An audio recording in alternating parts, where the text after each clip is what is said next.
So good evening, everybody, and welcome to this edition of Meet the Judge live on Facebook and YouTube. Tonight, I'm delighted to be joined by the wonderful Liz Gonzalez from all the way from Gibraltar. And I say wonderful because I think Liz generally is wonderful. Superb breeder of Smythe in the past and of late Dachshunds, predominantly miniature, smooth-haired and Canincian. Liz is also vice chairperson of the Gibraltar Kennel Club and runs the FCI International show each year in Gibraltar. And anybody who has judged there will tell you that it is a fabulous show to judge at. You're looked after by Brian and Liz. The hospitality is superb. Standard of dogs is some of the highest you'll see. It really is. They come from. I've seen exhibitors from Sweden in Gibraltar. They come from everywhere to show this show. It's a wonderful show.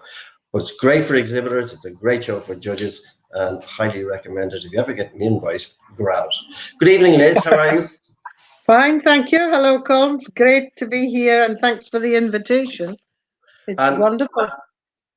Tell me, before we start into your questions, how has things been in Gibraltar regarding COVID? Pretty much the same as everywhere else. Everything locked down for a year now, same as other places. And we've had a good health service. We're well on our way through vaccinations. It's fantastic. And the RAF have been flying in the vaccinations every week, so we're lucky. But we've had a few deaths and some very sad cases. And when families can't get together, that's been really tragic, you know. Very sad. Things are looking up. Yeah, better now. They're opening up. The restaurants have been open for 2 weeks now. All the shops are open. All the shops as normal are open, yeah. Kids have been back at school now a week. So everything's opening up again, yeah. We're very lucky. The frontier's been fairly normal, people coming in and out. But obviously, it's been difficult, but they've been checking documents. Because they don't want people coming in if they're not resident or if they're not workforce, you know. We can fly out of Malaga, but we can't. British subjects can't fly into Malaga. Right, okay. And of course, Gibraltar being part of the United Kingdom per se, you're getting your vaccines through the United Kingdom? That's right. They've made sure we've got these sent over.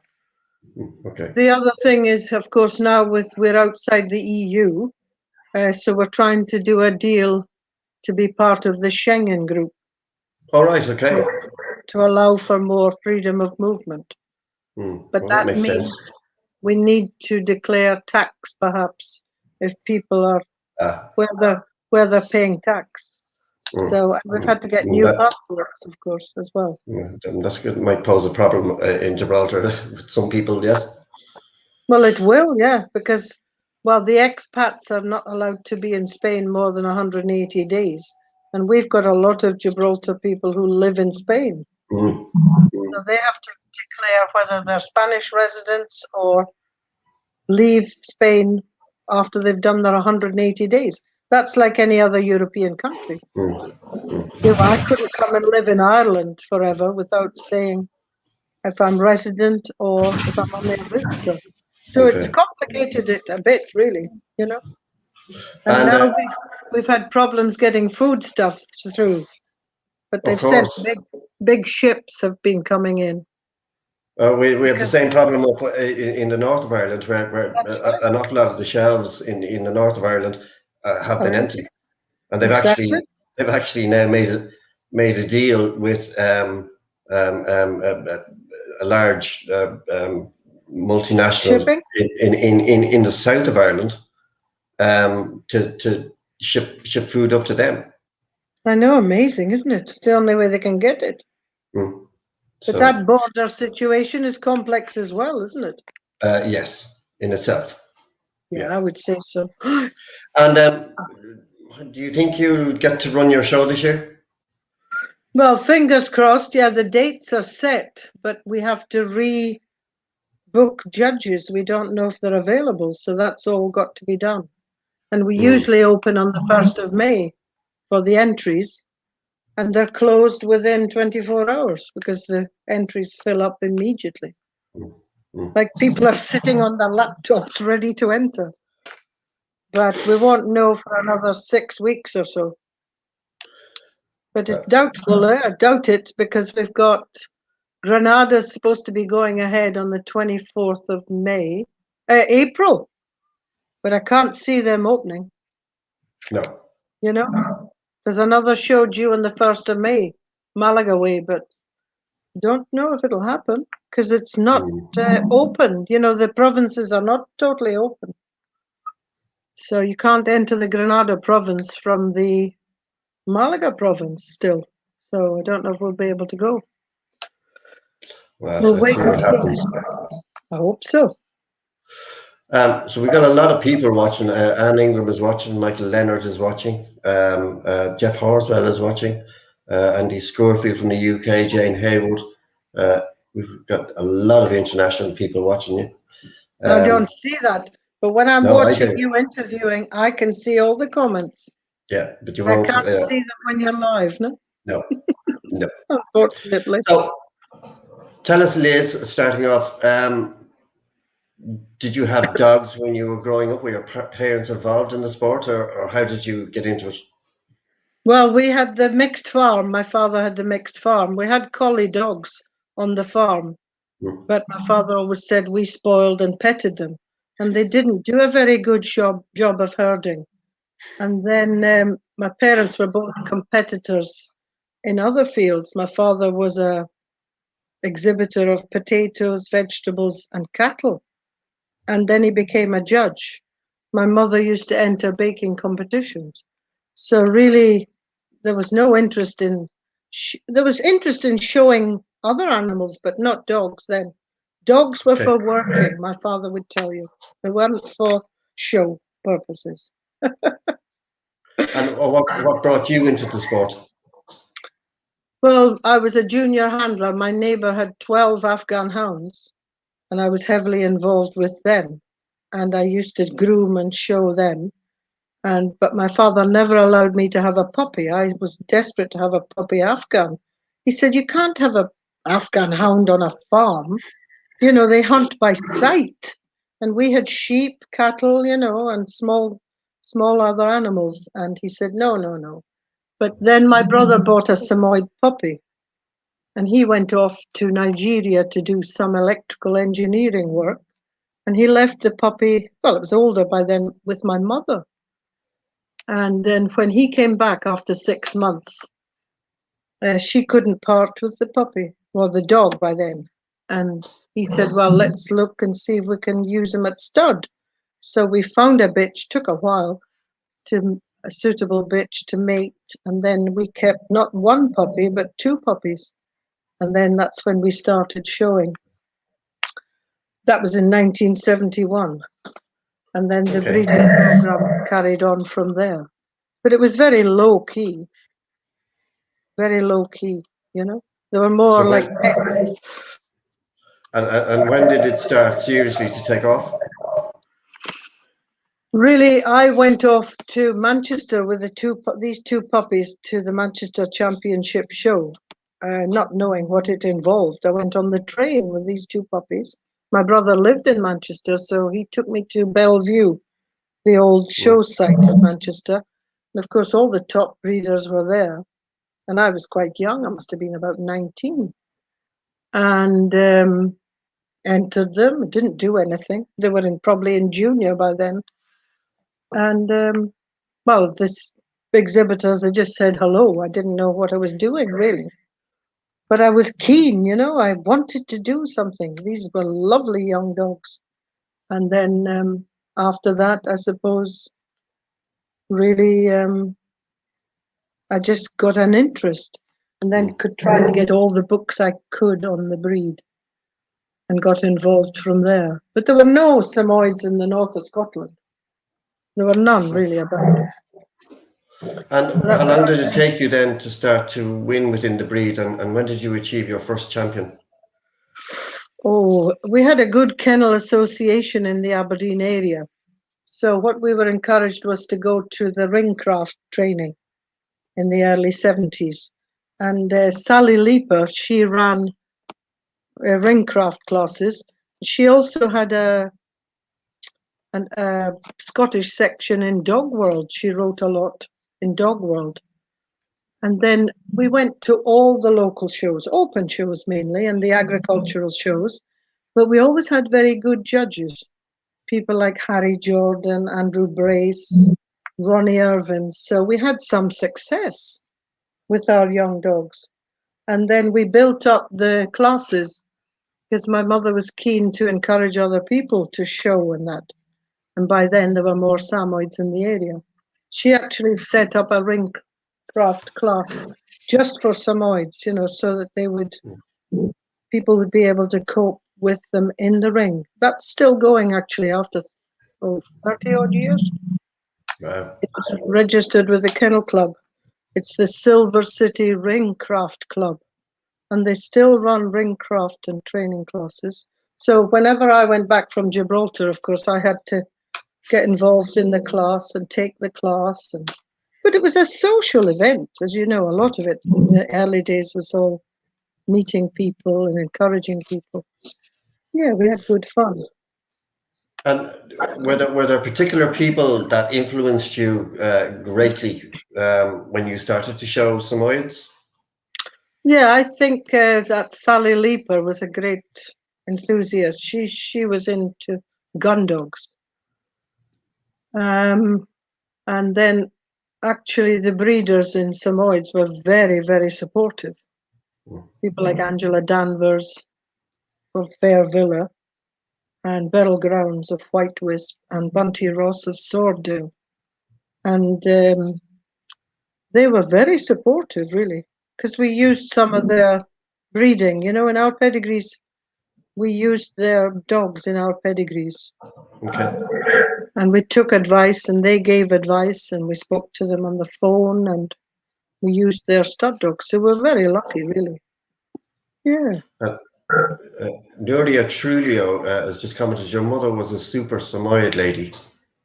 Who said that? Nuria Trulio. Nuria, yeah, she's in Spain, yes.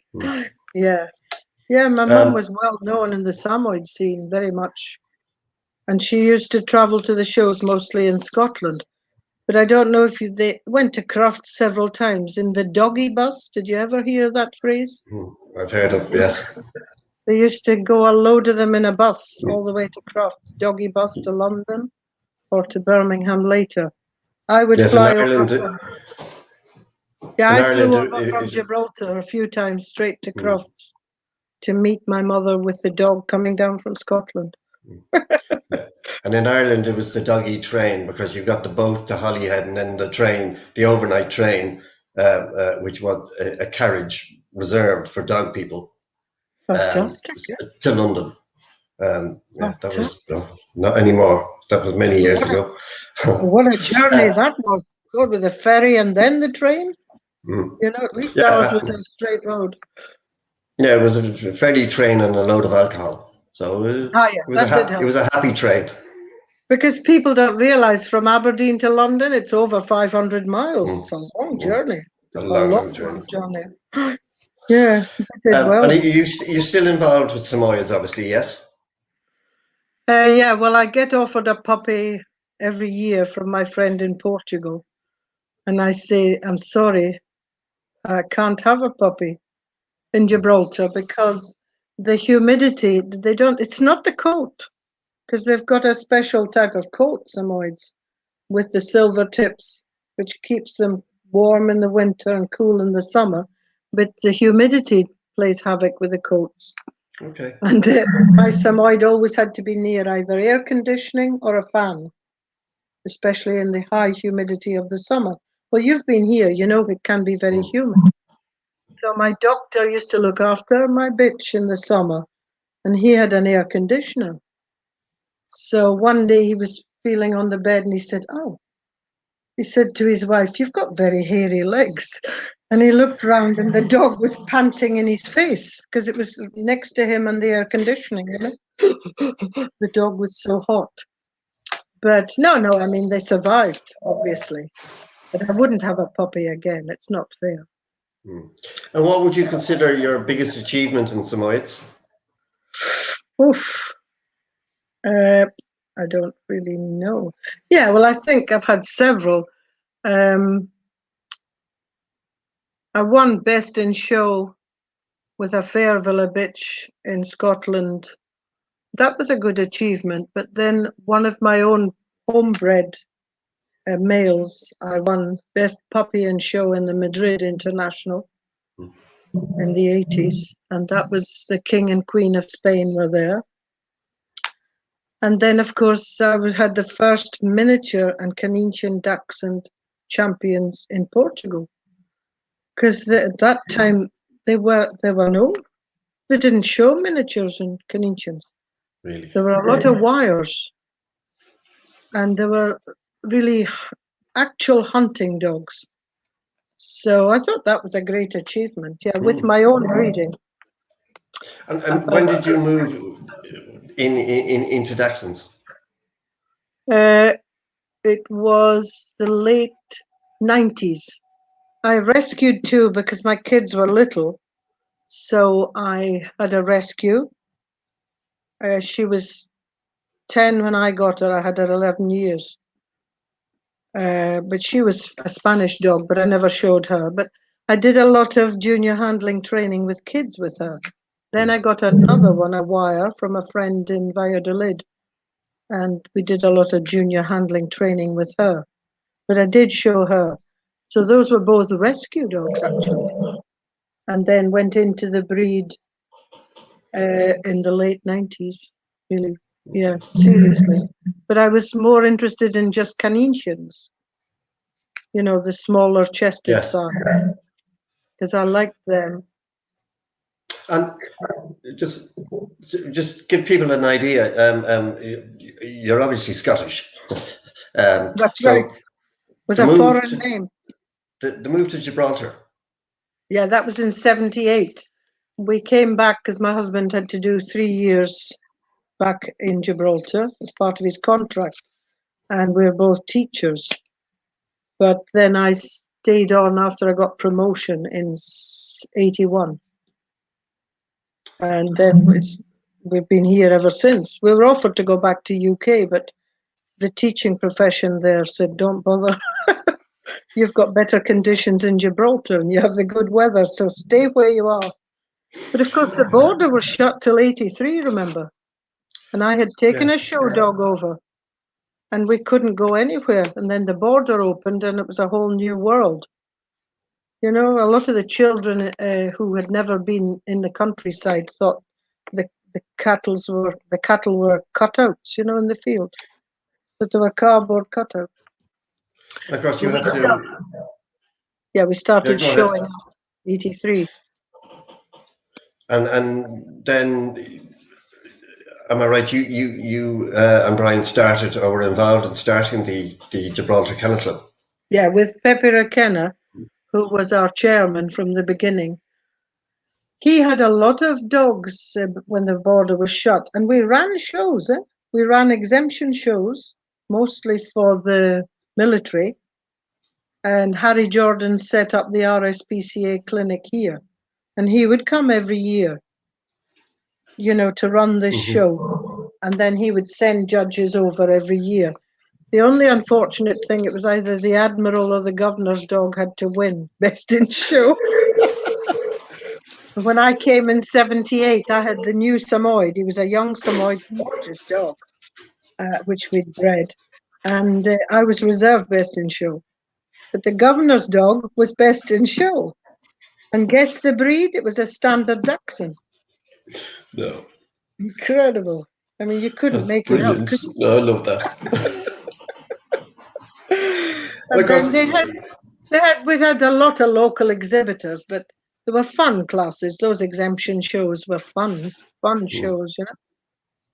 And of But course, we had a band and everything. It was all a setup, you know. Everybody dressed up. We had the band. We had the dinner. Yeah, it was good. and now I of wouldn't go course back to those days, though. Very primitive. but nowadays, of course, you, as I said in your introduction, you run an international show, and although, as I said, Gibraltar is part of the Commonwealth of Great Britain, you run an FCI international show. Yeah, but we started up with, I set up an owners and breeders league. Mm-hmm. And Pepe was very much into that with a lot of other breed owners, I mean, specialist breed owners. And then we were affiliated to the English Kennel Club, to the Kennel Club. We had an agreement with them in 1988. Actually, they recognized us as a sister kennel club. And then Pepe thought it out and got advice and realized we should be part of the FCI. But that was a struggle, because we had a lot of opposition. Of course. Yeah, from who the Spanish-speaking countries, not just our neighbor. And when I would go to shows in the 90s or in the 2000s, they would say, "Oh no, not Gibraltar again. You're a right pain in the neck." And I said, "What have I done? What have I done?" "No, you were always knocking on the door to become members of the FCI." I said, "Well, that's right. We wanted to be members of the FCI, and we had the blessing of the Kennel Club. But there was a threat to us. They were going to not allow us into the FCI. Ronnie Irvin came out, saved the day, and said, "Don't worry. If you don't get membership of the FCI, we'll give you CCs." I said, "Well, okay, that sounds okay." But he was giving us his support and the support of the canine people in Britain. But the last time I was in Finland, it was a colleague of yours, Roddy McDowell, was there. Yes. Roddy. I knew him before because I'd been in Ireland quite a lot.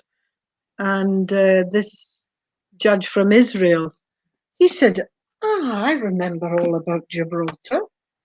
I remember when you were trying to become members of the FCI in the 90s. And you had your chairman, Pepe Requena, and Lawrence, his colleague. And we had a very, very good lawyer. You remember that? He spoke English, Spanish, and French.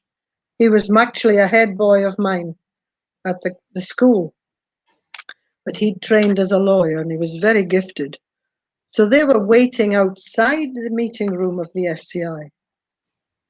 And this Mr. Marsak from Israel, he said, no, go inside, make yourself known and ask them the questions.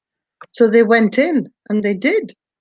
And this lawyer chap, Yamas, he's a cousin of Lawrence, he told them in French, Spanish, and English the whole story. And they took a vote, and I think it was carried by about half a dozen votes that we were full members. But we had to wait. I mean, we're talking 10 years we had to wait. Yes. So we've had opposition since, as you know, but we haven't looked back because we're in the dog world. I mean, politics should not enter into the dog world. But sadly it does. Well, in many forms.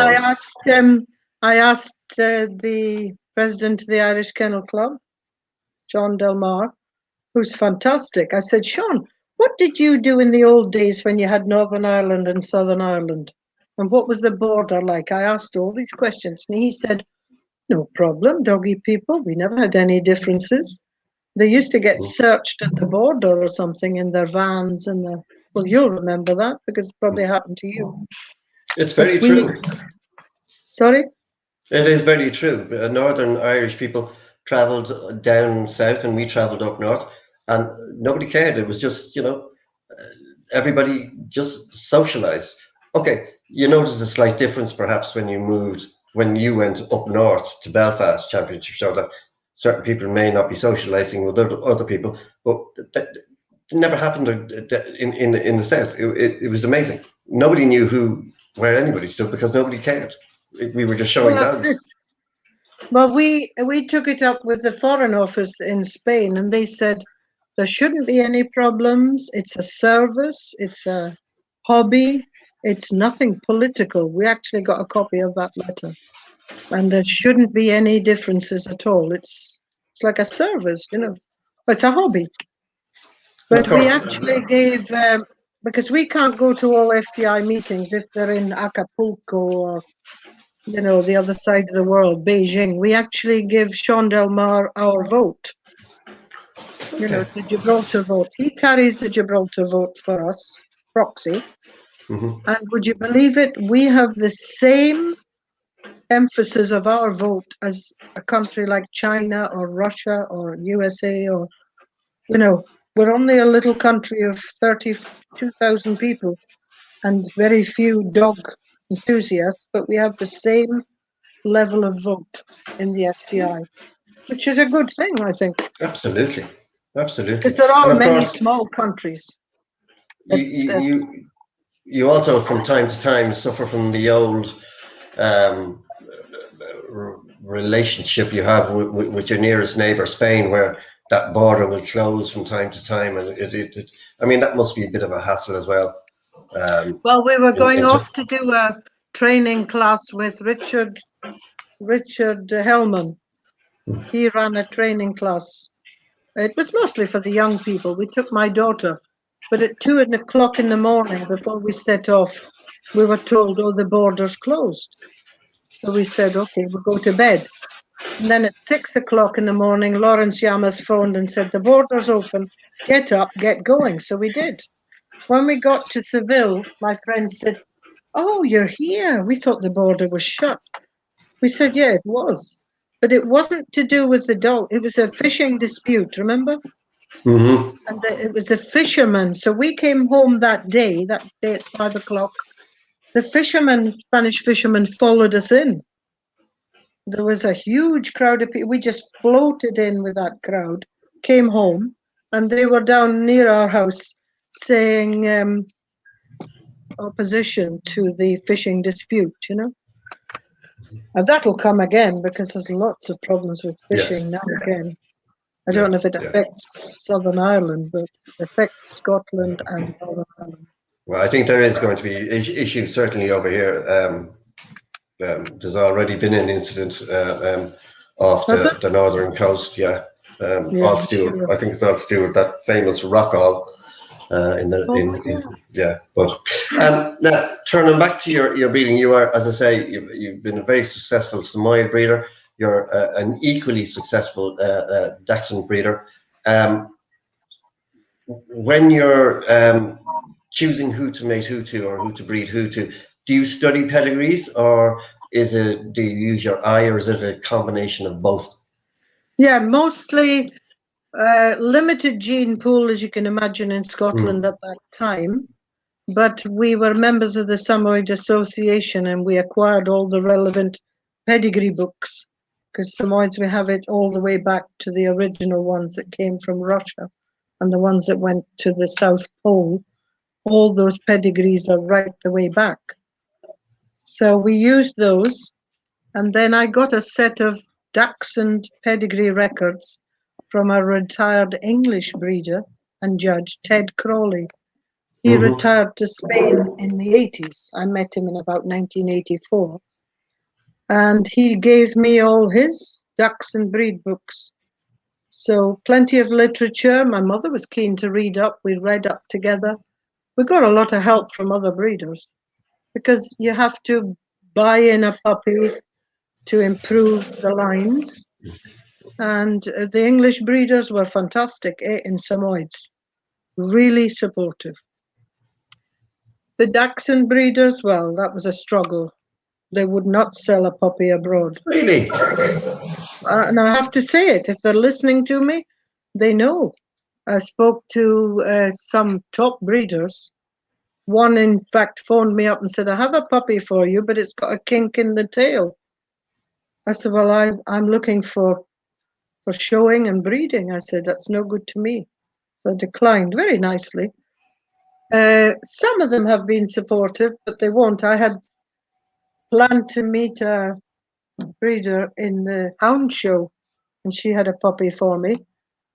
But when she arrived at the show, it was a struggle. I had to get from Scotland down to Stafford to the Hound show. And she said, "Oh, I haven't brought the puppy, sorry." I said, "Well, I've got the cash in my hand pocket." And then I saw her at Crafts in the February or the March, and she said, "Oh, this is the puppy you should have had." I said, "Well, thanks very much, bye." I walked away. I was so upset, really. I find that extraordinary. Then I was lucky. We met friends who'd come from South Africa with English lines, and they brought long-haired dachshunds, 12 long-haired dachshunds from Johannesburg. But they were English people. They were relocating to Spain. And I said, "Well, I'll have one of your puppies, you know." So I got a puppy, but she wasn't suitable for show. And then they brought miniatures from South Africa, and they were English lines, but well bred. So they sold me puppies, 2 puppies, which I've had top winning European champions with. But it worked out in the end, but it was tough going, I'll tell you. Tough going. I find that fascinating. I got I find that references. amazing because as you know, I grew up with Dachshunds in our house because my mother had miniature and standard smooths, and there was never any difficulty with. I don't know how many times I went over on a boat to collect a puppy from the UK. I wished I'd So known it you must have then. been just. No, but what it was is the Angel Nagel, he was going to bring me a puppy up to Dumfries. He was attending the show there. Well, he was in his 90s then. But when I said I would have to have rabies vaccination, he said, "No way.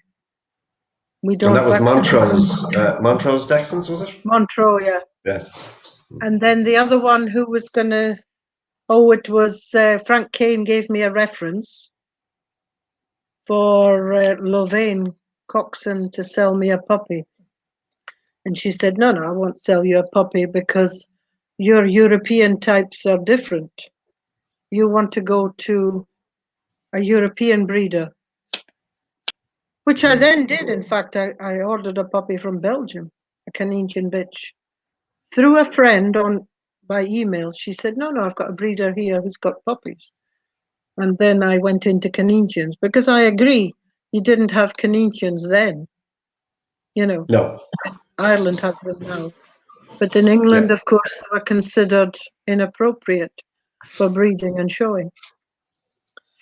And then, well, we moved on from there quickly. I wished I'd known you then. And when did you first start judging, Liz?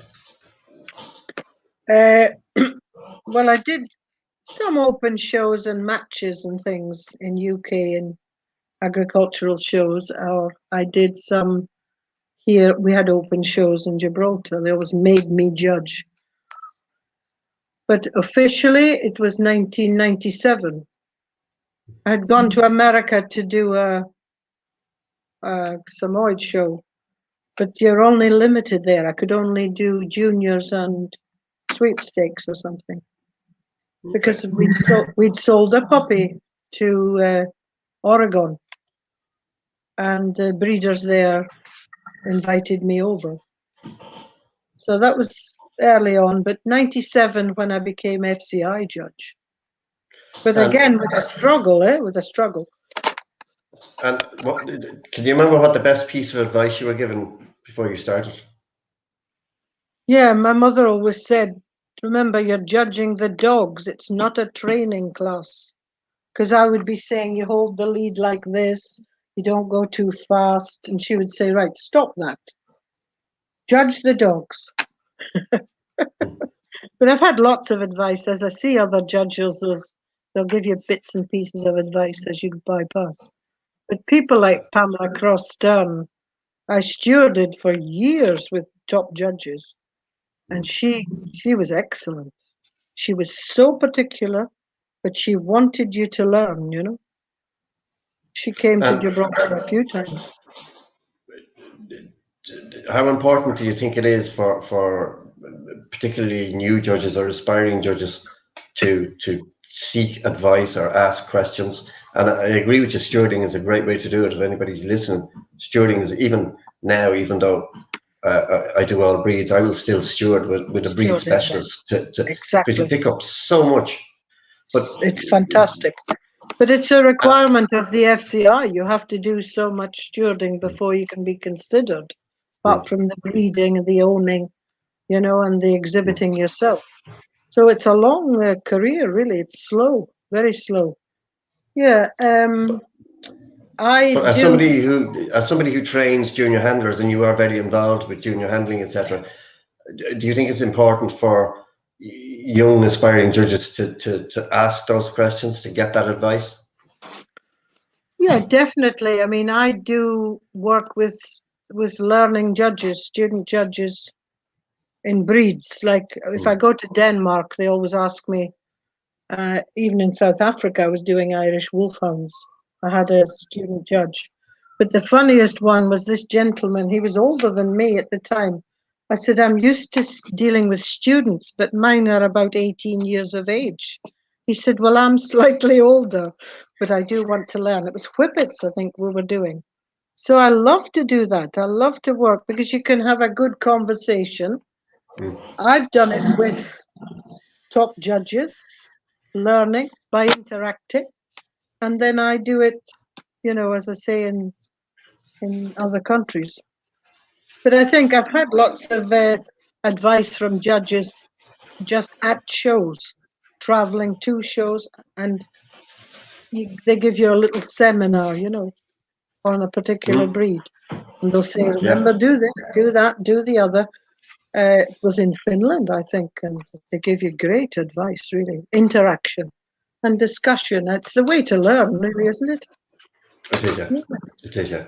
Absolutely. And how many breeds FCI groups do you do now? I think nearly all groups, but I haven't completed the working group 2. That's the one that's remaining. I remember when we had the Irish judges over, and yourself included, I said I had to admit that I hadn't done terriers.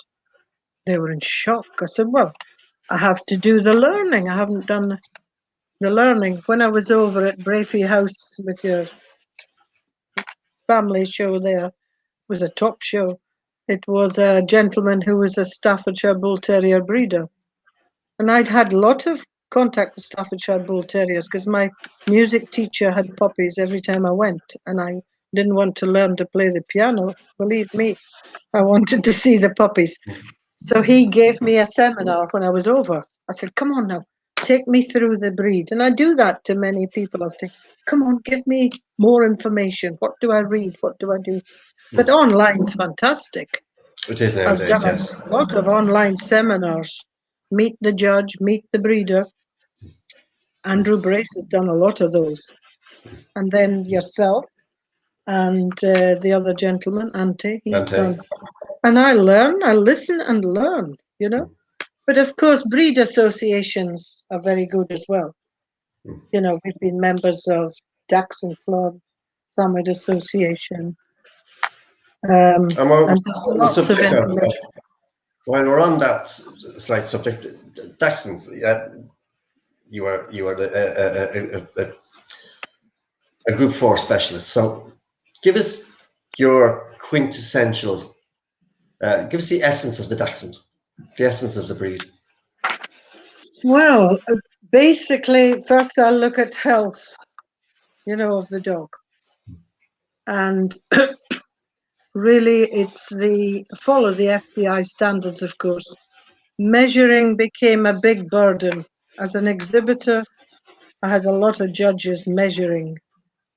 And then I took advice and I realized that you're looking at type, really. I think in the FCI, weight and size is important. And they have to be fit for purpose.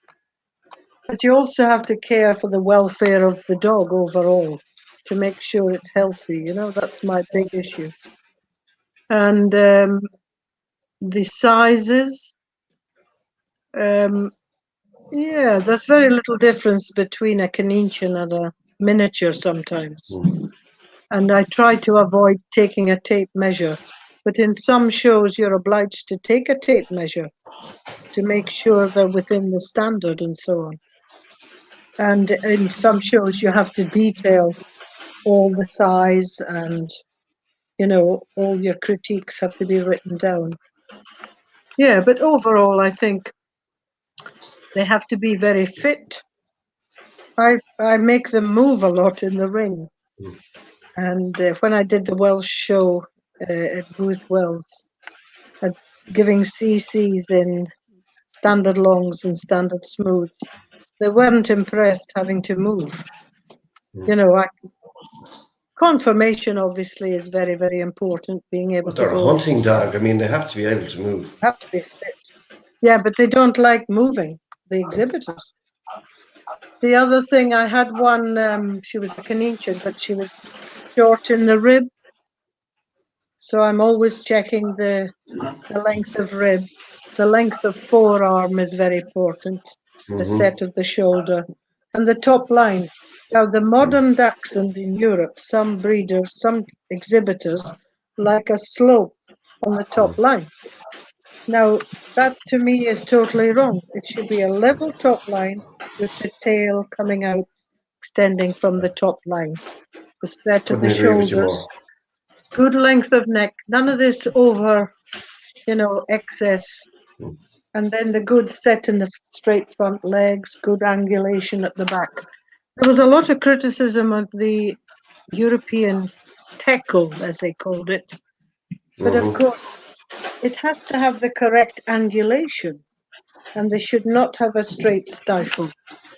So some early tackles that I used to see had very straight. I don't know if you had that in Ireland, but we used to see a lot in Southern Europe. And then the markings, of course, dapples. That's a big issue just now, and double dapples. Yes. So we have to be very, very careful on colouring. They're very particular now on colouring. And of course, the length of foreleg and the keel should not be touching the grass. There should be enough space, 1/3 to 2/3. And you You know? mentioned you did you awarded CCs in the UK. To a lot of Europeans, they very similar to the discussion we had last week over golden retrievers in America. They can be slightly a different breed in the UK. Heavier set. They've changed the standard. So there's more length of foreleg. Have They've they? changed the UK standards different now. And I had a lady who gave me the comparisons, which Because I they used said, to be very different, though. yeah, weight-wise they were. Size. I think in mini smooths there isn't a problem. Throughout between Ireland, UK, the continent. The standard longs in UK were far too heavy. And some of the standard smooths the same. And there was a fashion in the standard wires to be much bigger as well. But if you look at the standard longs in Ireland, I mean, I think they can win anywhere. They fit the standard for me. It's not that they're different standards. It's interpretation. Who interprets the standards? But I think our Dachshund breeders in Ireland they deserve credit for adapting, because when we went full FCI,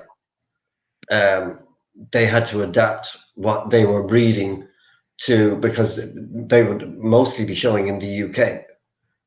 Yeah, but then you had your own FCI shows in Ireland. Well, I did the last Kennel Club Dachshund specialty at Clochran there. I had 130 Dachshunds, and they had only me judging. And you could hear them saying, I wonder if she'll do it the English way or I said, I'll do it what I'm employed to do. And that was under the English Kennel Club standards.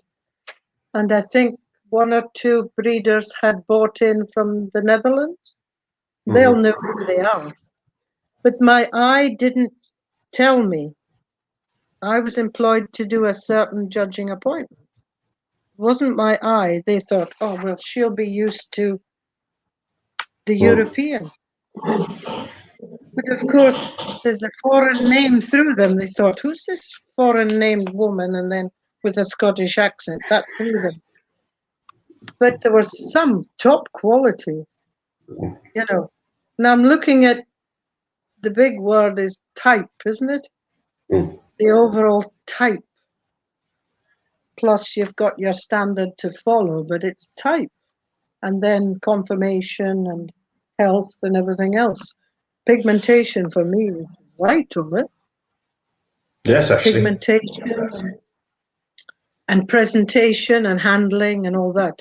And then this tight leads, I can't be doing with choke changes.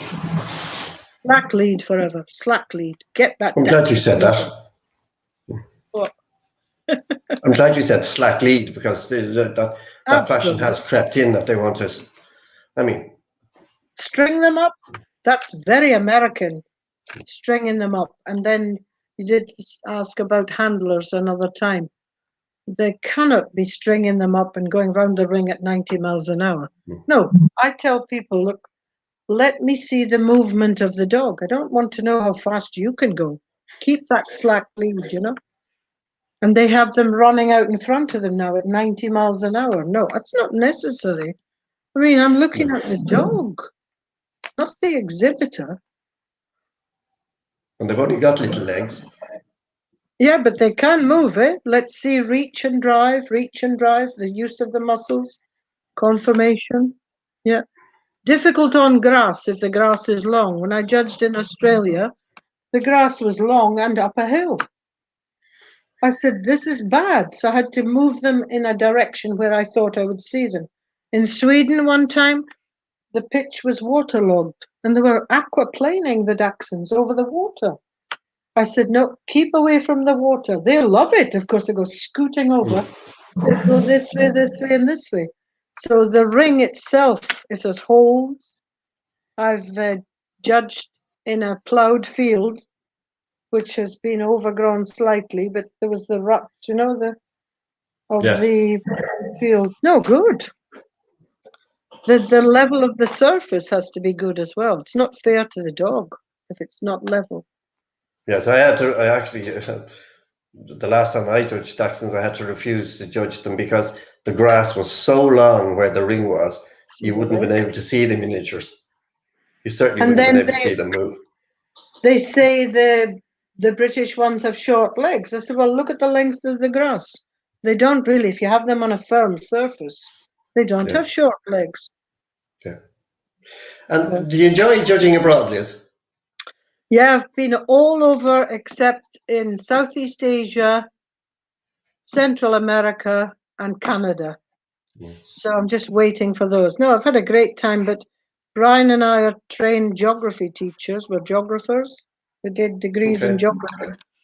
So we go for the dogs and the geography. I call it the dography because we get to see places. Well, when I studied geography, there weren't many illustrated color geography books. So we had to do a lot of reading and using the brain, drawing our own diagrams, fieldwork. So when I see the students now, I said, oh, what have you been doing? I said, oh, I've been traveling around studying the geography that I taught you, which I'd never seen. And that's what the dog world has given me. Especially if I go to when I went to the Rhineland first, I'd never been to the Rhine Gorge. And I'd drawn the pictures on the whiteboard, the blackboard for the kids. And I said, now I'm going to see it in real. I'd seen pictures in books, but I'd never been there. But the funny thing is a lot of my students had traveled more than I had. So I used to use them to tell me what's the scenery like. So I've combined the judging with the studying the landscapes as well. So it's been really fantastic, really. Been very lucky. We just have, I'm going to Audrey, we've got a question from Krish in Canada. What, in your opinion, is the best thing that has happened to improve the Dachshund breed? And on the flip side, what has been done to their detriment? To improve, I think studying of pedigrees and being aware of any health concerns and making sure that breeders are coming out and being open and honest about their lines. Because I'm not saying I've had success all the time, but you do have to deal with problems if they do arise. Absolutely. Like you said earlier, the kink in the tail, the bad mouths, and also the colouring now, which they're doing much more, this double dapples.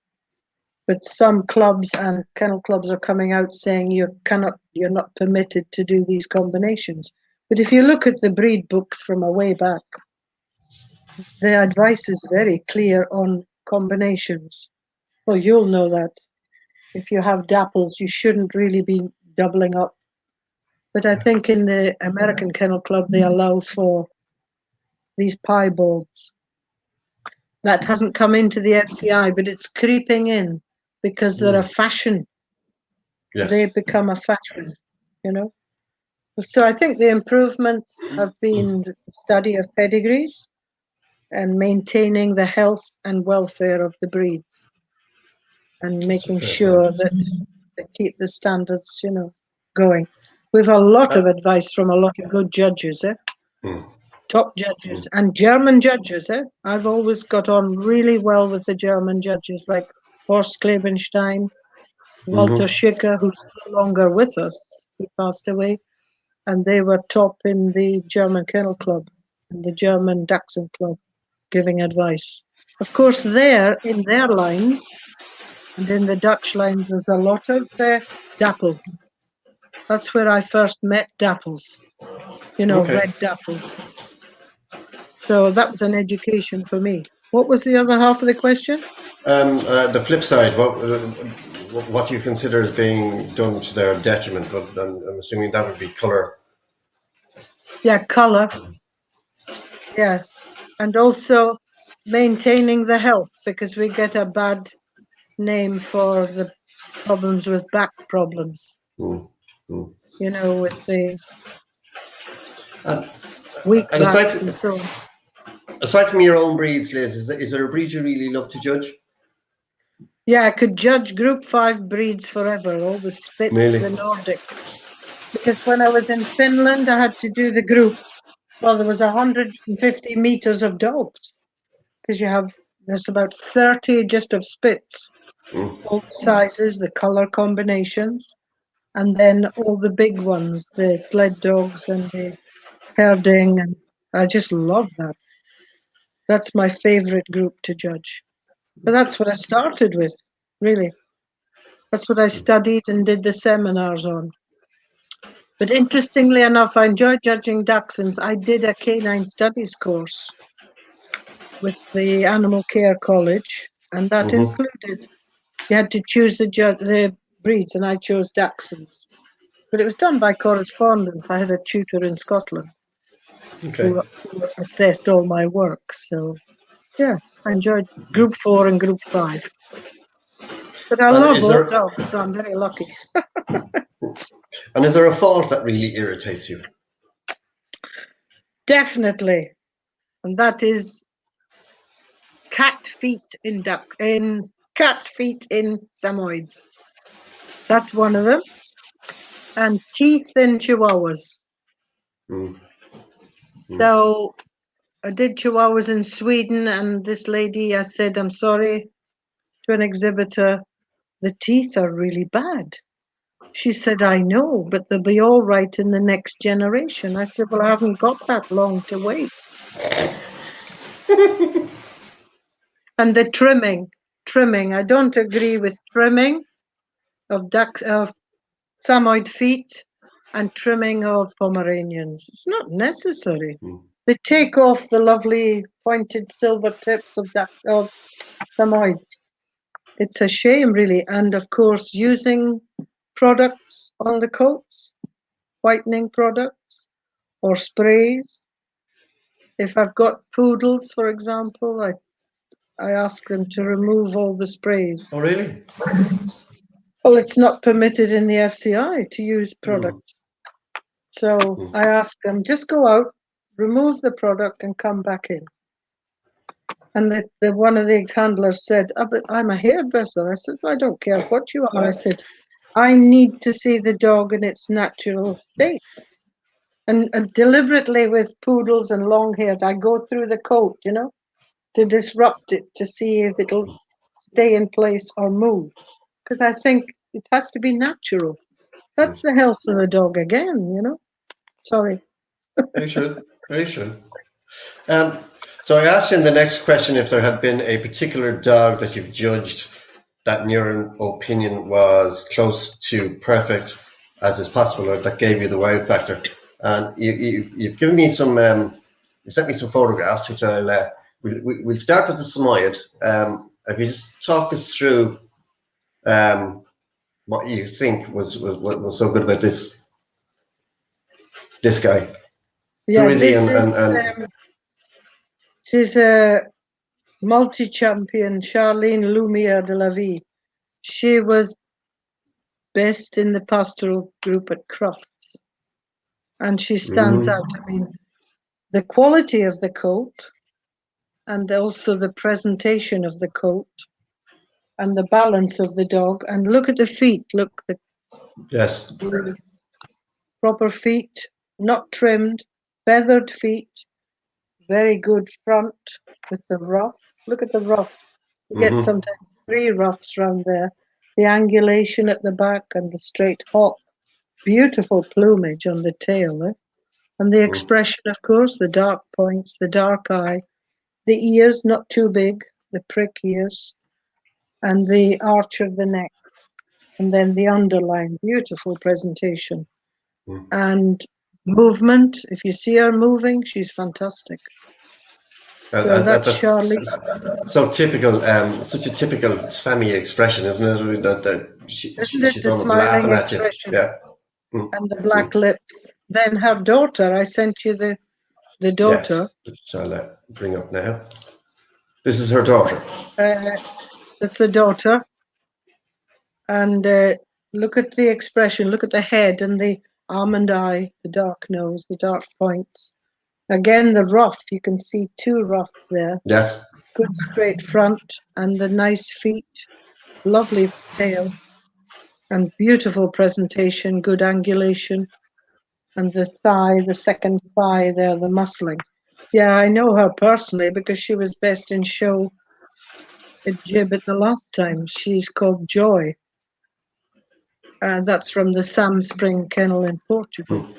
Superb. It's a combination of, there's Ukrainian lines, Danish from the Kabaka Kennel, and from Vanderbilt Kennel in Canada. Excellent combination. Super pedigrees. Yeah, really fantastic. And your next selection then is a Dachshund? Yeah, this is a Canadian Dachshund. And you can see his top line, excellent dark points. Yeah. And good angulation. Now, there's none of that straight stifle. Look at the angulation. You're supposed to be able to balance a pencil on the legs at the back. Good forechest. And if you measure him, he would be 30 centimeters, maybe 29. Good length of ear, good ribbing. There's no sign of short ribbing there. And good length, reach of neck, lovely forehead. None of these apple heads. It shouldn't have an apple head. It should be like a smooth forehead there. No wrinkling and no excess skin on the legs. Yeah, good. And no exaggerated keel. No exaggerated keel, but a good front, yeah. Good straight, good bone as well. I bred him, sorry. And as you say, that spirit level top line, because that's what they're supposed to be, spirit level. That's correct. And then the tail comes out from the top line. Yeah. It's an extension of the top line. So he's Canadian. That. Yes, so that's Canadian, and then we go to you can explain the difference here now. Now this is I the love brother, this. the litter brother. Top line and tail set, fantastic, and the angulation at the back is fantastic, and then the fore chest, really strong fore chest, and good neck and head carriage, pigmentation excellent, the dark eye, almond eye, the good length of ear, and the angulation, you can almost see the angulation there, and the good length of foreleg, and he would measure at about he would be about 33, I would say, centimeters. Top winning dog, yeah. And he's the litter brother, so I had Canadian and miniature in the same litter. So and we're again, not you can see it. I mean, again, you can see it, the spirit level. And what I particularly like, certainly from the photographs, he's such tight feet. That's a bone of contention I have with Dachshunds, is that they must have tight feet, but he looks absolutely stunning. Yeah, none of those splayed feet. That is a worry when the feet are splayed. But lovely tight feet, good bone again. Yeah, that was out of the Dutch. The mother was from Dutch lines, top Dutch lines, and the father goes right back to the English lines. But were bred in. The father was bred in South Africa. It's a good combination. Yes, obviously. And then the next question I asked you was there a dog past or present that you've never judged but you would love to have judged? And you sent me again a photograph of this Maltese. Yeah, this is a Maltese Terrier from South Africa. I've seen only in photographs. Oh, I saw he was at Crufts. He did the Eukanuba challenge and the breeds at Crufts. I've never gone over him, but he's been a top winning dog. Again, a beautiful presentation. The dark points are amazing. And the Stunning pigmentation. Fantastic. And the coat quality is excellent. But underneath that, I haven't gone over him, but strong dog underneath. These Maltese Terriers. They look flibberty jibberty, but they're really strong. Yeah, far from it. And strength of chest, top line, tail set, angulation at the back. I'd be in there looking under the coat, you know? Yes. To see what the angulation is like. So he's called Winds of Fortune, Valentina's Magic. Again, bred in Europe, Croatia. Okay. Wow. He's a once in a lifetime top dog, South Africa. Fascinating. Now, as I say, you're a judge. You also run an FCI international show, so I'm sure you must come across these regularly. How do you deal with irate exhibitors? Well, I've never had that problem very often because I think I'm quite diplomatic. I'm gentle with the dogs because I was trained mostly with Chihuahuas and Pomeranians, you know, which are tiny little teeth. So I'm very careful. I think I would call the steward or the show manager to deal with it if there's any misunderstandings. But in Europe, as you know, you have to critique. So it would be written very positively and politely so that they could do something about it. But if it's presentation of coat, if the coat's dirty or the teeth are dirty, I do tell them, you know, or if it's not on a slack lead. I take the lead and I go like that. If they don't understand, I say, shake it, you know, slack lead. In Switzerland, they're very particular about the type of collar, so there's no choking. So we have to check in Switzerland every collar type to make sure it's not cruelty. It's again, I mean, I'm RSPCA from day one, health and welfare. And if you go to Sweden or Finland, they give you seminars of which dogs are perhaps a danger to the, you know, the health is a danger. Well, I think that's a rule that's come across, that's now widespread across FCI countries, where certainly at international shows, there must be a stop on the lead to stop it They're not acting as a choking. choke chain. So it's not a rope lead or it's not a slip lead. Exactly. You know, and I think that's all to the good. Exactly. Well, To be when we honest with you. saw that at Crofts when she lifted the terrier, remember? There was a big hue and cry about Mm, that. mm, Lifting it by the lead. My goodness. Never And in been terms of done. judging, what do you think has been your biggest judging achievement? Well, I did the Super Sevens in South Africa. That was a dinner and dog show. There were 150 dogs.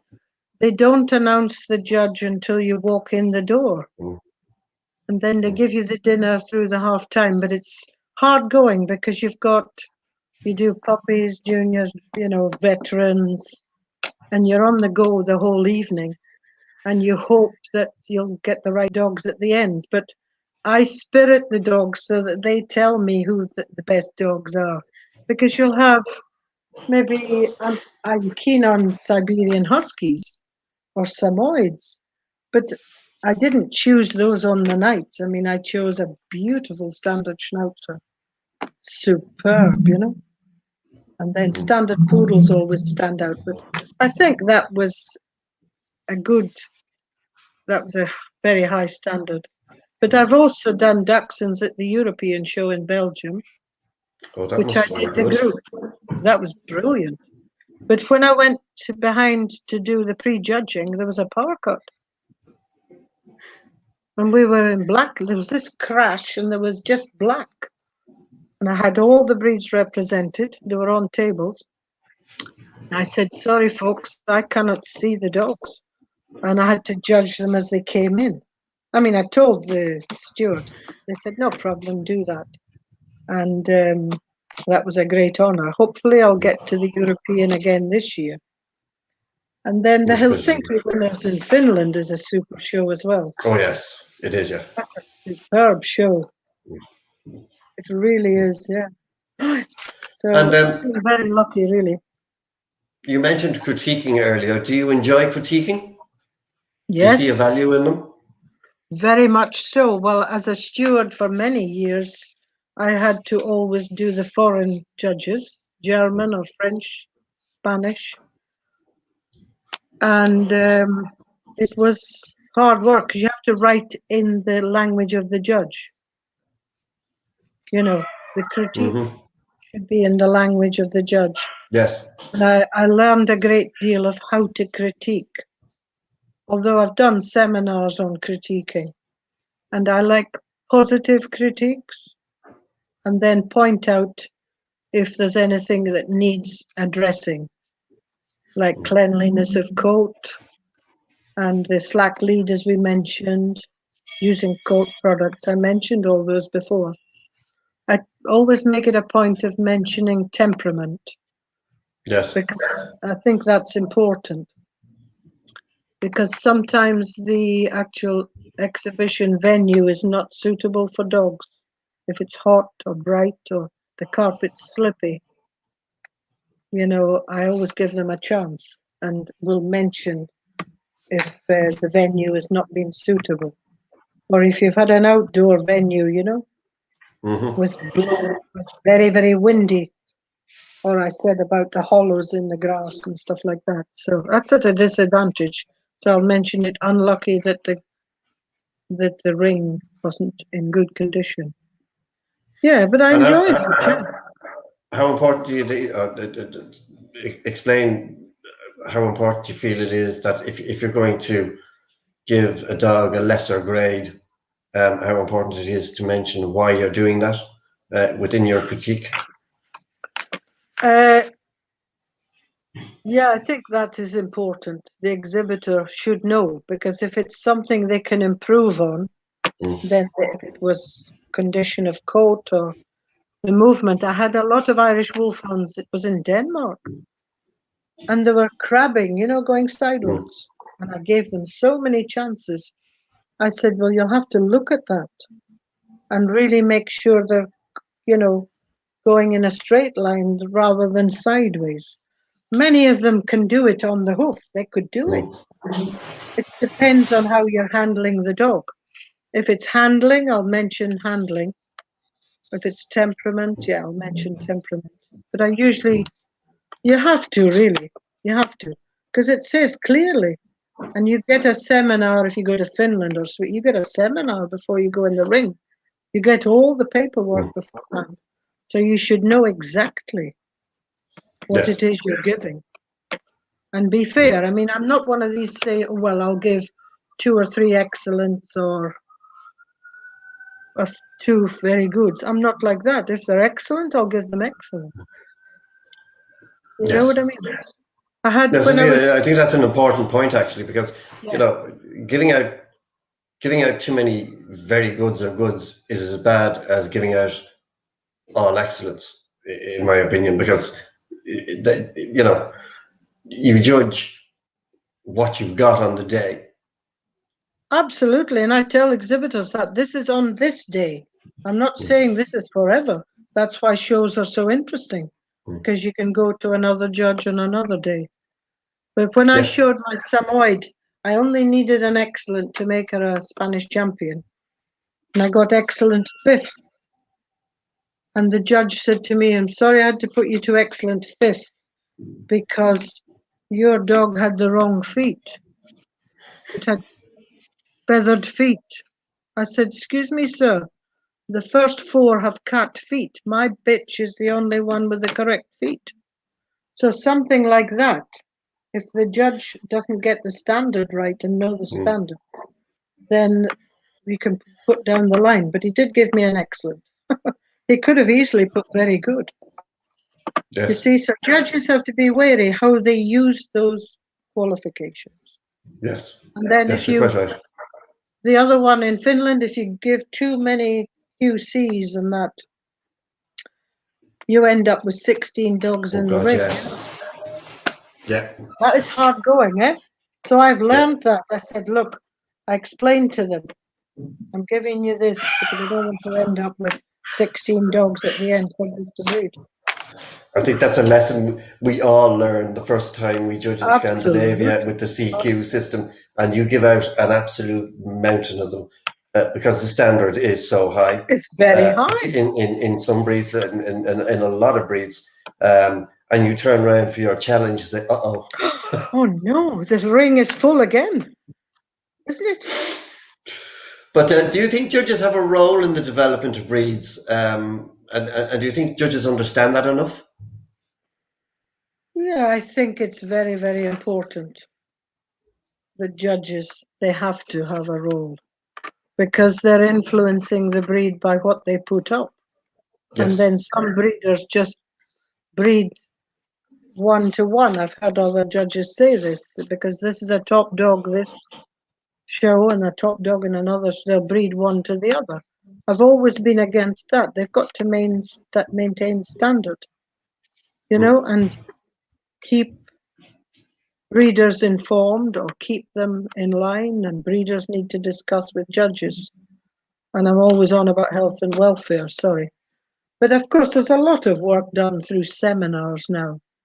Mm. You know, I know a lot of breeds get criticism, but there's an amazing amount of work being done to improve breeds, to make sure standards are maintained. I know it's Yes, a I think it hobby, is. Yes. but for some people, it's a business. You know, it's not been a business for me, but for some, it's been a business. I think the FCI needs to be more together with kennel clubs throughout. They kind of expect the kennel clubs to do all the work.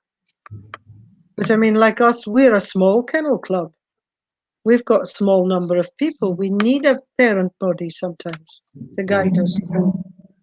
That's why we colleague with other, well, like Ireland, we colleague with Portugal, Spain up to a point.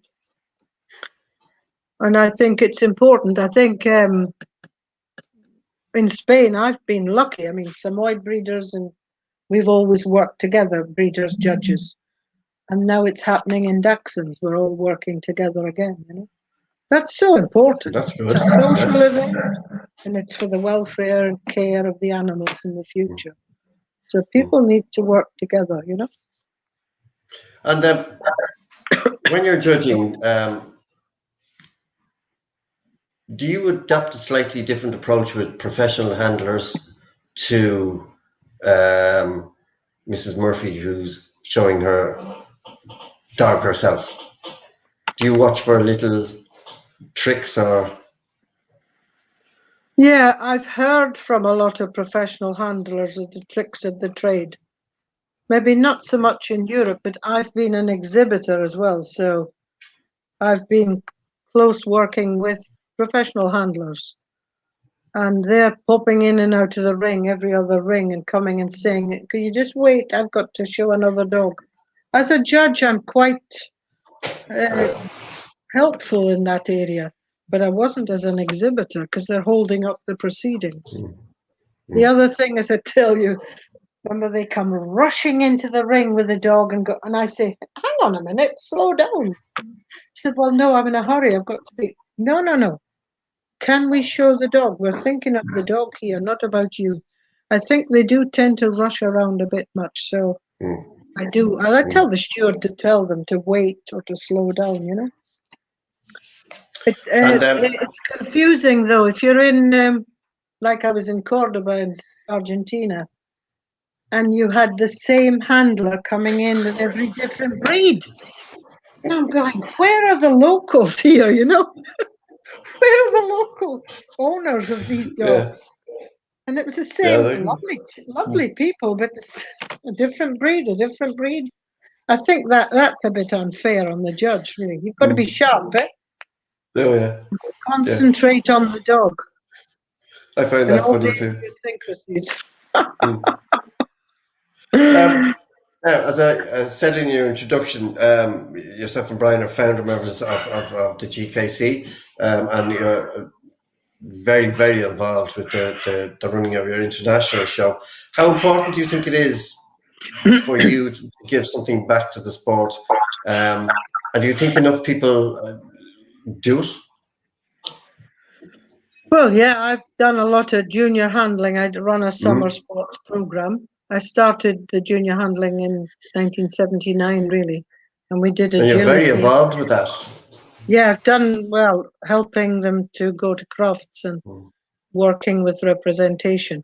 The beauty of that is because I was UK based and breeding and showing in UK, that I could take them around different breeds when I got there, or we went to discover dogs and they got experience with other breeds as well. So we've had a good set of junior handlers over the years. It's a tough competition now because there's over 42 entrants. But that's all I can do is give back by giving classes in the summer sports program. The government sponsors it, so I've been very, very lucky. We always have a little show at the end, and they bring all the toddlers over as the spectators. And of course, they're the size of dachshunds, and I have loads of dachshunds in the class always. And I say to them, "Right, you exhibit, you compare, you people, you kids, who do you think is the best dog here?" And they always say the dachshunds, because as they pass them by, they can put their hand down and touch them on the back. So funny. We've had such fun with the toddlers. And the kids have a good time. We do little, I always play football with the dogs. Have you ever done that? No. You have so many dogs loose and you set up the goals and the kids kick the ball and the dogs run around loose and you play football. That's so funny. Or the water day. We have a water day with water jumps. They have such fun. And I say to people, they say, "How do you manage that the dogs don't fight?" I said, "Kids and dogs, never a problem. Because there's never any unhidden meaning in anything they do. The innocence of them both, you know. So we've had good fun, yeah. So that, but I used to involve my students in helping to steward at the shows. But of course, then they all go off to university and you never see them again. And we've had to rely on adult stewards from Portugal. We've been very lucky. So we lose them, you know. You lose the young people as they grow up. I think that's a worldwide phenomenon, though. Yeah, yeah. I think there's so many distractions is the wrong word, but there's so many other things for them to do with their lives these days, compared to when I was growing up or you were starting in dogs. That's it. You know, that it is difficult to keep them. And And our own children, I mean, I know your daughter's been very heavily involved. She's a judge now. My daughter, again, did the junior handling, and the only benefit she found is when she was being interviewed to become a doctor, they said, "Oh, that's really interesting that you do junior handling. We've never heard of that before," you know, and they found that really interesting. So that made her stand out a little bit, but difficult to keep them going. Yes, yeah. You know, it's a shame. You mentioned FCI earlier in terms of being perhaps a spokesperson for kennel clubs to a greater degree, if I picked you up correctly. What's your view on how kennel clubs around the world are dealing with the whole issue regarding health, and how they're dealing with these activists that are so prevalent right now in Europe, particularly? Yes. Do you think they're doing enough? Do you think kennel clubs should get together more? Oh, definitely. I've heard a lot of, well, in Holland, they've had a crisis as well. And Yes. I've heard a lot of their judges talking out. And there's a lot online, eh? You can read a lot. And there's a lot of opinions. And people say to me, but what's this all about judging dogs and all this health? And they said they have a lot of opposition.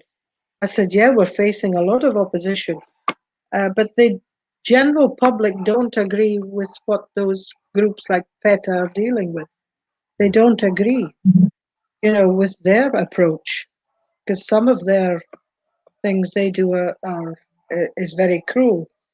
But I think we need to stick together, talk to each other, you know, and have more seminars, clubs, breeders, vets. That's vital. I mean, they're not Absolutely. the Cambridge vets now, the FCI, and keep the issues to the forefront.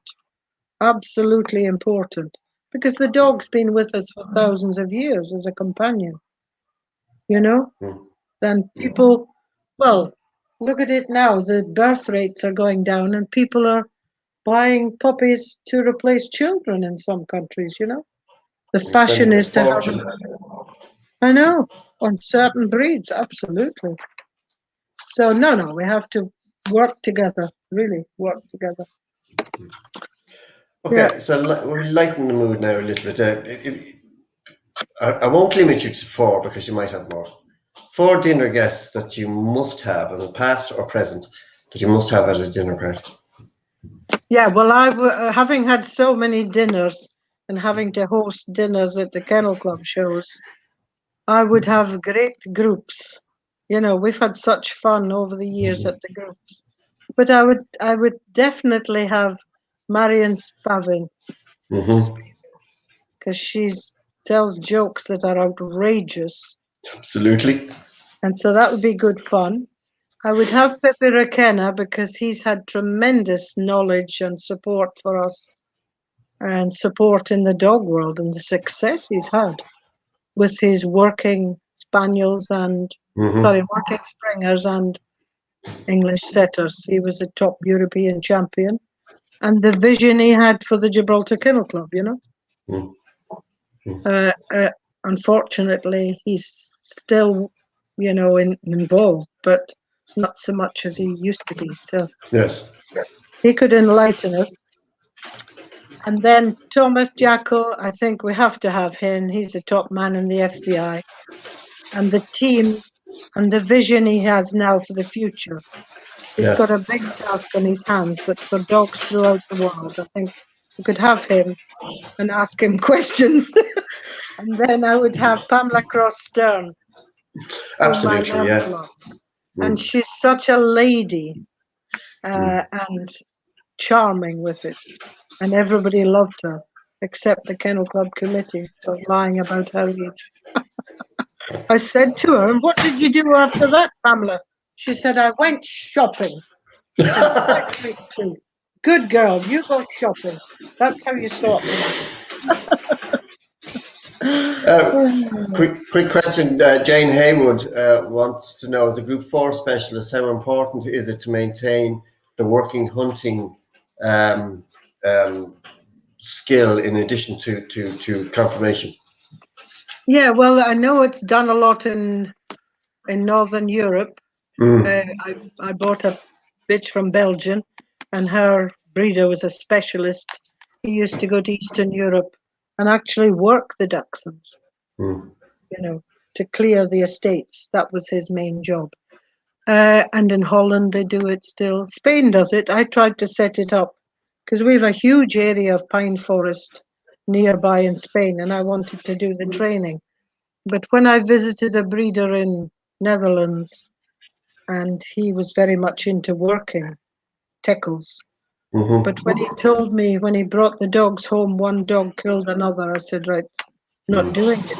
I can't maintain show dogs and then having one come home from a hunting and killing. That's a valid point, actually.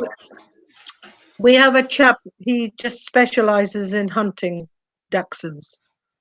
And he used to go out with Pepe Requena with the field trials. And he's got a German short-haired pointer now. He goes out. But it's all very controlled. Yes. But if you have other dogs, that's my point is that when you bring them home, It's a valid point. Are they in hunting mode, you know? Mm.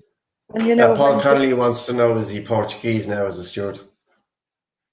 Can he speak Portuguese, does he? I very much doubt it. He stewards mostly for us every year anyway. Yeah. Of course, he'll be back. Is there a judge or breeder that you really admire worldwide? Oh, I couldn't give you enough, and the list is a long, long list. I said many breeders. I apologize for leaving out so many super breeders. Samoyed breeders, Fairvilla, Zamoyski, Samspring, Kabaka, Vanderbilt, White Wisp, Sordale, Basset, Setemonios, French Bulldogs, Russia and Spain, Revas and Carlos. And then the standard ducks in Brazil, Tres Pineiros, many Dachshund breeders in Russia. The girls, they know who they are. I mean, they're superb. I mean, Horst Klebenstein told me once the best Dachshunds are in Russia. I said, yeah, mini smooths, yeah. I said, but not all dogs, not all breeds are the best in Russia. He said, no, but I mean mini smooth Dachshunds. And I've done seminars with him as well, you know. Chihuahuas, our own Pepe Requena's wife, Josie Gibraltaric. Misty Meadows in Italy. Absolutely, yeah. And then wire and long-haired Dachshunds from Portugal, Quinta da Brera. Ochens, which were from Ireland, Ochen Dachshunds. Alfarats in Seville and Del Gotha in Italy. I must stop now. There are many breeders. Well, in every breed, there are breeders I admire, you know? Yes. But those are my favorites because I like Samoyeds and I like ducks. Okay. But you would agree there are many breeders. Yes, of course there are. It's a very difficult question. You could write a book about it. You could. So, your funniest or most embarrassing moment as an exhibitor or a judge? Well, I told you the one about the teeth. That was all right. But when I was stewarding for a German judge here in Gibraltar, I was trying to get him ready for the final of Group 6. Now, in German, that is Gruppe 6. Gruppe 6. Now, everybody around listening, and they always say to me now, can we join in the Group 6? I said, if you want. That was a bit misunderstood there. Yeah. But there's been lots of good laughs. Been lots of good laughs. Yeah. And what's your guilty pleasure? Oh, I watch all the cookery programs. Yeah, I love it. All of them. Bake Off, you name it. Have you got a MasterChef. favorite? Pardon? Have you got a favorite? Yeah, I like MasterChef because I've got it now on Netflix because you can watch it over and over and over again. So, yeah, Is that that's. the UK version there? Yeah, I don't like the other versions. Neither do I. And the Gordon Ramsay, well, he's a pain in the neck. All they do is talk. You never get to see the food, you know? And it's a good distraction because when you go to dog shows, you get some excellent food all over the world. It's amazing what you can eat and what you can try, you know, everywhere. And if you could be transported to one country, which would it be? I think Finland, because they have huge numbers of dogs at the dog shows and the clean air and the forests, it's beautiful. But maybe not in the winter. And they have so many Spitz breeds, which I love to judge. I suppose Germany, I love Germany to visit the historic places and the scenery. I like that too. So I hope to go back to Germany in August. And of course, And I Bonnie, speak Scotland? German, which is good. Bonnie, Scotland, well, the shows have gone smaller again. And you don't have many Samoyed classes like we used to in our day. Yeah, it's not the interest the same. And then finally, Liz, if you could write your epitaph, what would it be? I think let sleeping dogs lie or bitches.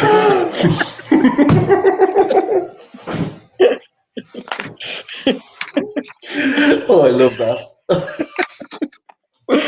Oh dear. I Anyway, been love good that. fun. Liz, thank you very much. This has been absolutely brilliant. Well, thank Great you crack, for as taking I the time. enjoyed. It's flown by an hour and a half, My and goodness. it seems like 5 minutes. I know. But Been it's brilliant. hopefully we will see yourself and Brian sooner rather than later, either over Well, here or over there, because you are yeah, well, a you're slow frequent to get visitor. started. You're slow to get started up. Yes, it'll be next year. Yeah, we'll be maybe started this year, hopefully. Yeah. Or I'll But see you're you a somewhere. frequent visitor to our Emerald Isle, and we always look forward to seeing you. You're always great fun, and Excellent. hopefully next year. Love to everybody, Lawrence and to his you. family, And to and Brian, Rita, obviously. you and Rita will have to come together. Yeah. Can you get a way to come together? Oh, absolutely. All Yes, right, that can be that's better. arranged. 'Cause either I'm That can be meeting arranged. Rita up in Scandinavia or you somewhere else. It's good fun when we're all together, isn't it? In the meantime, thank you everybody for watching. Okay. As I say, Liz, enjoy the rest of your evening. I'm sure you're going to enjoy the sunshine in Gibraltar. Thank you. And we'll see you soon. Okay. Okay, all the best. Thank you, Colm, for all you're doing. It's been great fun. Take care Thank now. you.